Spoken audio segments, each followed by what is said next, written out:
going on with National Signing Day, the first one, of course, and preparations for the Pac-12 championship game against USC. So finished up our walkthroughs today, along with a couple practices earlier in the week. The preparations are going really well. I feel like we've got a relatively healthy team.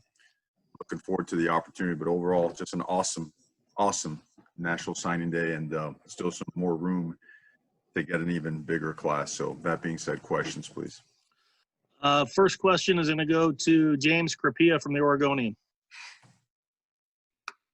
Mario, sorry, there we go. Mario, obviously it's a class loaded at the O-line and receiver position in particular, some on the defensive edge as well. Your takeaways at those positions and why those were such a high priority. Obviously the receiver a high priority in this class. Without a doubt, especially the caliber of playmaker that existed out on the West Coast this year, we thought those guys were critical, to our operation. And then you look at being able to go into the state of Mississippi and get a guy like Isaiah Brevard, just, again, best receiver in the state. But, you look at the rest of the guys, guys like Dante Thornton, the best in the Northeast. You're looking at three guys that are arguably the best in the country at what they do. I can't say enough about them. I know them all personally. Had a couple of them in camp multiple times, been at their high schools. Obviously, they weren't able to take official visits, but those guys are awesome. They're just explosive guys. Troy, known Troy forever, been recruited at high school forever. And the fact that they're now actually officially Oregon Ducks is awesome. That's a position that, man, we can, our guys are doing a great job this year. And the fact that we're adding this kind of talent to upgrade and elevate the standards is awesome. Kevin Wade, 247 Sports. As you noted, you had a number of those guys, really just the whole class, come on campus before and just for the past year. How important was it to get those guys on campus early? I know you had the March Junior Day where I think more than half of the current signees were there. That was a big day. That was the day before shutdown, believe it or not. And I was looking at the paper, the guys that were actually here. I know Ty Thompson was here along with Maliki. Mo was here. Dante had been here before. Troy came over. Jackson Light's been here about a million times. I can't even remember how many times he's been here. He's like our best recruiter. Jonah had already been here. Kingsley had been here. Going right down the list, Keith had been here a number of times, as had Brandon, Buckner, and Terrell had come for a basketball game. Sorry for looking down. I'm just reading off the list to try to get it all right. But again, having the opportunity to have them here and have them watch us practice in the way we operate, to me, is almost more important than them being here for a game when it's all bells and whistles and all the fun stuff in the big crowd. We'd like for guys to see how we operate, the level of expectation, and how we grind at practice. How we push and how we challenge our players and how we coach and teach them. And they loved it, and certainly we're glad they were here for that. It ended up being an awesome signing day. Let's go to Jordan Ham, Sports 360 AZ. Hey, Coach. As he said, I'm in Arizona, and you guys had quite the day in the state. Just how have you been able to prioritize Arizona, and just what do you think you're getting out of these four players from the state? Yeah, Jordan, the state of Arizona has awesome football, incredible football, high-level coaching, high-level teaching and development. And you're looking at four guys that, and I know that Jonah wasn't able to play here, but if he would have been right along with those other guys who've pulled about every award the state of Arizona has to offer. Best offensive lineman, best defensive player, best quarterback. Two of those guys won state titles. You're looking at a place that we feel that we have to recruit extremely well, extremely hard because of the caliber of talent, the caliber of coaching, teaching, development there. And, it's a quick flight. It's a quick flight to Eugene. So certainly an area that we're proud to recruit and that we want to continue recruiting to have success and elevate the program. Tyson Alger, The Athletic. Over these last 3 years, as you guys have continued to stack these program best classes on top of each other, you've repeatedly said how you guys are just getting going and it's kind of like in the process of to where you guys want to be. How after this class are you just in terms of or where does this class put you in the long term of where this program needs to be in terms of its overall talent? Well, I think with last year's class, with a couple, we had a couple of guys that have been out for the year. Obviously, Justin hasn't been able to play since the first game, and guys like Dante and Jackson LeDuc and Jalen Jeffers. But I think when you pair up that class with this class, now we're getting closer to where the roster needs to look like. We lay the whole thing out. We projected 2 and 3 years out. We feel that's the best way to recruit, right? Because you're going to have to fill certain positions earlier than others. Some guys are going to get calls by the NFL. After year 3, other guys are going to have to run the gamut and go 4 and 5 years. So I think we're approaching there. I think after this signing, the second signing period, a really true assessment as to where we are. There's a lot of possibilities coming up now, right? With the 1 year, transfer rule in effect, grad transfers coming up. There's a lot, and we still have spots available. So after we fill them up, and we'll see where we are. And after spring practice, you definitely know where you're going to be in terms of where your strong points are, where you need more help. But either way, it's always going to be a never-ending foot on the gas process, always. Eric Scopel, 247 Sports. A natural follow-up transition here, Mario. You mentioned a couple of times some room to build off of some scholarships available. Do you have ideas of what position groups you want to address still with those remaining spots, and maybe how many you think you have? Well, certainly we want to be the most dynamic in the country at the edge. We also want to always invest in the lines if we can. But there's also a best available aspect to this. Okay. We feel good at certain positions. Other ones, it's almost like, okay, we have room, we have space if he is elite. That way, he's a guy that's going to find a way to play regardless. Then other needs, we always want to continue to, we're thinned out at certain positions right now on the back end. Certain earlier in the year we want to bolster that a little bit, but there is a best available player and athlete aspect to this, both developmental and impact guy. So we will have between all the different avenues now, grad transfers, transfer portal, guys that are still available that we're recruiting. I mean, overseas recruiting has picked up a bunch now. There's Henry Cattleman's a soccer player, right? That came and played football. So you never know, but certainly we are searching always for the best available talent. Matt Preem, 247 Sports. Mario, receivers are all significantly taller than normal, 6'2", 6'3", or taller, and add in with your tight ends. Was that an added focus? I mean, I know you've got talented receivers, but these guys are physically different than guys currently on your roster for the most part. Well, I'll start by saying I wouldn't trade our guys for anybody in the world. So I certainly don't want to make it like, hey, we're trying to change what we are, man. The receivers we have right now, and as hard as they work and the way Brian McClendon has worked with these guys and developed them, I love them. So I wouldn't trade them. Second part is, as a team, when you look at what we want to be a big, fast, physical football team at every position. Big, fast, and physical. Length as well. So this certainly fits that criteria. These guys are physical guys. They're explosive guys. They can make you miss. They have unbelievable ball skills and control. They make contested catches all the time. They are mismatched nightmares is what they are. And, if you look at our tight ends and Terrence and Maliki, both these guys, I mean, hard to cover. And what we're doing and the way we're progressing offensively, the way we're looking at stretching the field, these guys provide a dimension, a different aspect that we need, and guys that we feel very confident can come in, especially with about 15 or 16 being mid-year guys, early enrollees. That 15 or 16 of these guys coming in here early, getting in our winter conditioning program and participating in spring football could have a tremendous impact on our team next year. AJ Jacobson, Rivals. Coach, talking about the Arizona recruits, one of them, Ty Thompson, just led his high school Mesquite team to a second state championship there. Talk about that quarterback and how you see him fitting in with your offense. Oh, I think we always felt he was the best one in the country, hands down. He can do it all. And he has the makeup to match. He has the DNA, made of the right stuff, raised the right way. Incredible family.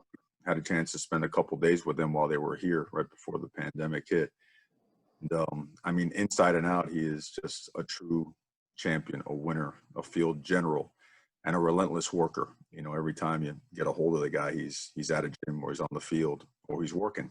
You know, he spends time working and always just giving his time to others. So I can't say enough about him. Again, just him and this entire class, very different in the sense that, you know, we never got them all here at the same time, but they built an unbelievable relationship, and it was fostered by Jackson Light and by Keith Brown. Those two guys they got together and they really started generating just unbelievable friendships and ties and bonds. And next thing you know, I mean, these guys, I mean, I almost feel like I should let them pick their jerseys first because of how well they did, you know, recruiting the rest of the class. And that's important because, you know, high achievers want to be around the high achievers, and that's what these guys are and represent.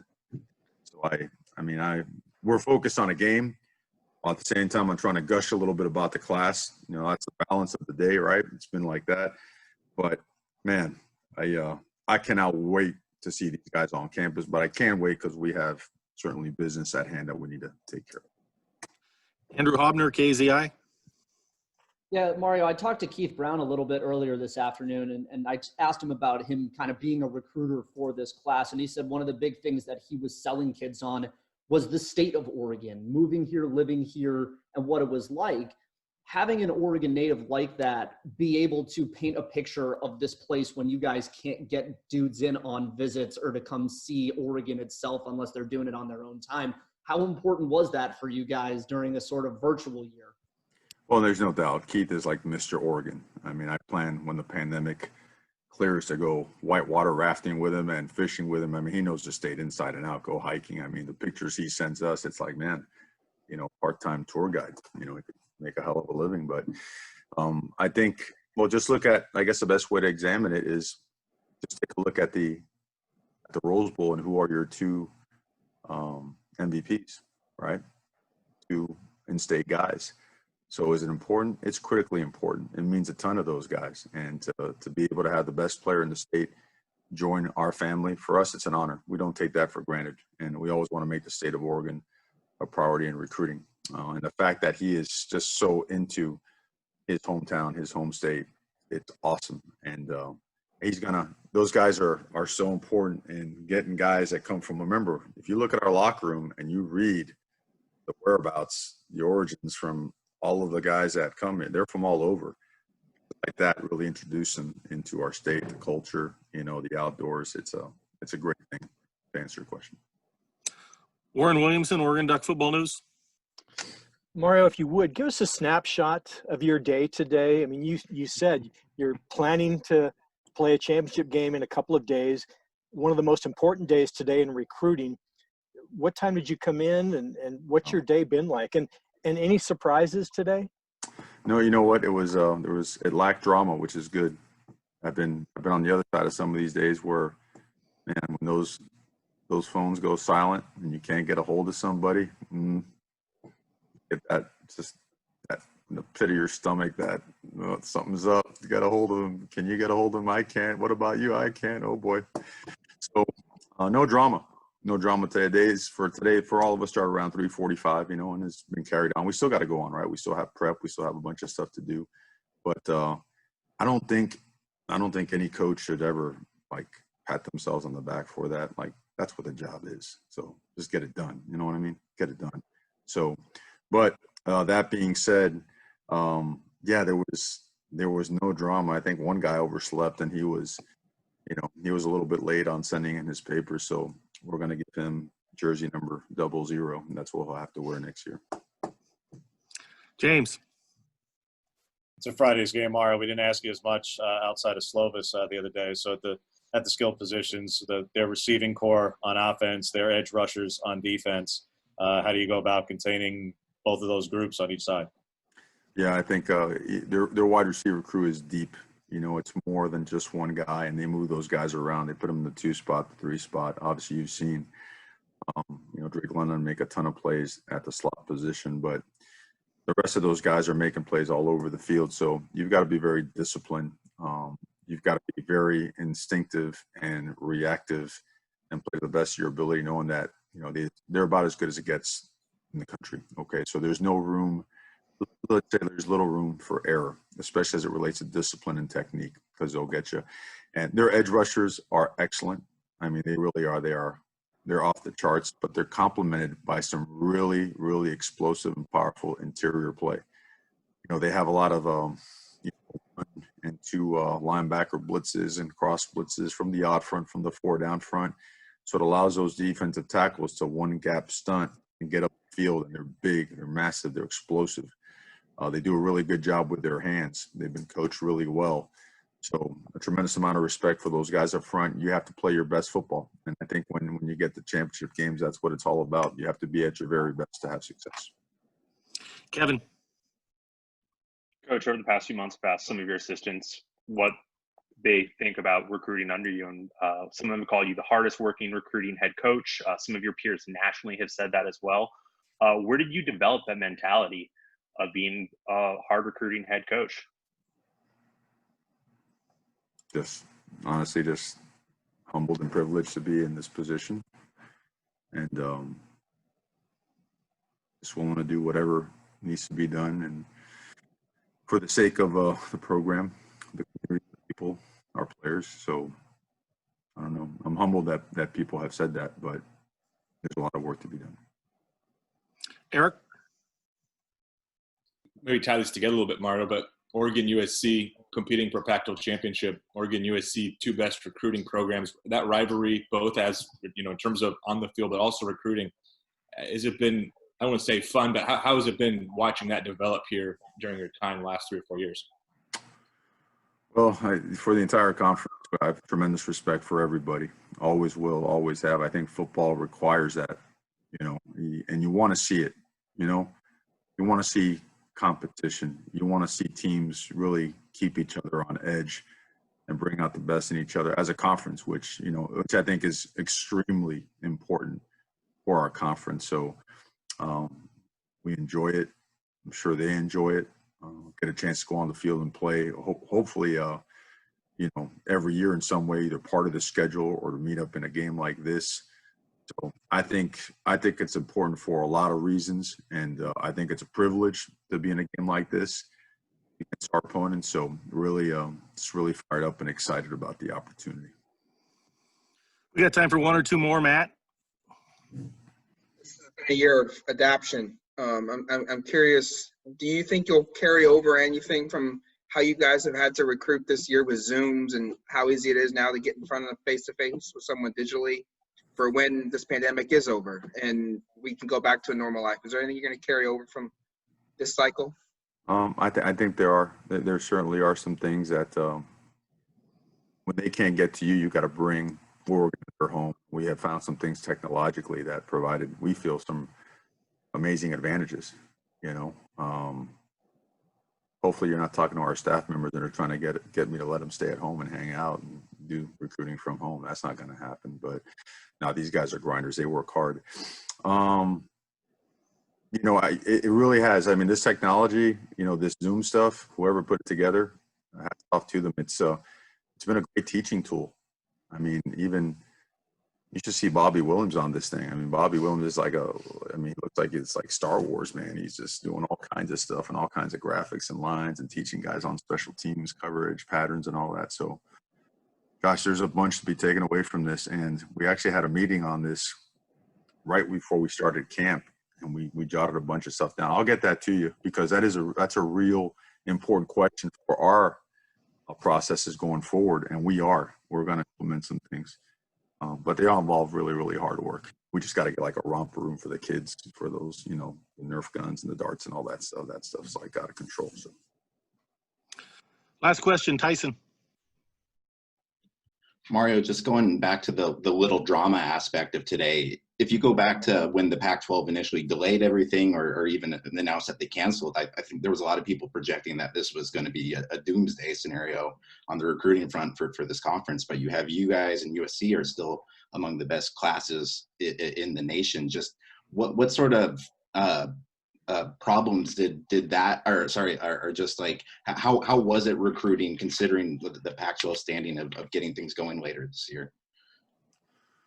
Well, it doesn't help, right? It certainly it doesn't help your cause. I just, we have a mindset that regardless of what happens, you're just not going to give into it. And I think the moment you do, the moment you start letting it just creep into it, it does affect your process, your performance. You just